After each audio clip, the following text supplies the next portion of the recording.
కూటమి అఖండ విజయం సాధించిన విషయం తెలిసిందే. ఇంత భారీ విజయానికి ప్రధాన కారణం పవన్ అని అందరూ అంటున్నారు.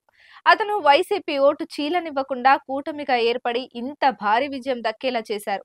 జనసేన 21 స్థానాలకి గాను 21 కూడా గెలిచి అదరగొట్టింది. పవన్ కళ్యాణ్ పార్టీ ఈసారి తుడిచిపెట్టుకుపోతుందని, ఆయన ఈసారి గెలవడం కష్టమే అని చాలా మంది చాలా రకాలుగా విమర్శించారు. కానీ వారందరికీ ఈ రిజల్ట్స్ తోనే బాగా బుద్ధి చెప్పినట్టయింది.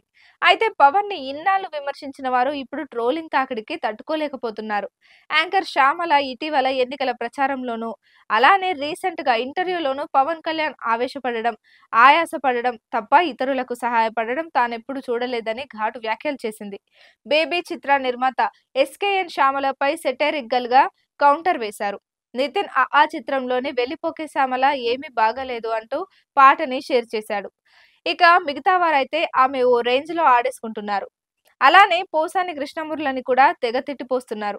ఇప్పుడు ఎక్కడికి పోయావు, ఎక్కడ దాక్కున్నావు అంటూ ఫైర్ అవుతున్నారు. మరోవైపు ఎప్పుడూ పవన్ కళ్యాణ్ ను తీవ్రంగా విమర్శించే రామ్ గోపాల్ వర్మ ఈ భారీ గెలుపుతో ఎలా స్పందిస్తారు అని అంతా ఎదురు చూస్తున్న సమయంలో ఆయన చేసిన ట్వీట్ ఒకటి ఇప్పుడు చర్చనీయాంశంగా మారింది. పవన్ కళ్యాణ్ పేరు రాసి దండం సింబల్స్ పెట్టేశారు. నువ్వు నిజంగా గొప్పోడివి స్వామి అన్నట్టుగా దండం పెడుతున్న గుర్తులను పోస్ట్ చేశాడు. దీనిపై జన సైనికులు ఇప్పుడు అర్థమైందా మా పవన్ అన్న అంటే ఏంటో అని కామెంట్స్ చేస్తున్నారు. అల్లు అర్జున్ తన స్నేహితుడు శిల్పా రవిచంద్ర రెడ్డి కోసం నంద్యాల వెళ్లి ప్రచారం చేశారు. పవన్ కి సపోర్ట్ చేస్తున్నట్టు చిన్న ట్వీట్ చేసిన బన్నీ శిల్పా రవిచంద్ర రెడ్డి కోసం నంద్యాల వెళ్లి మరి ప్రచారం చేశారు.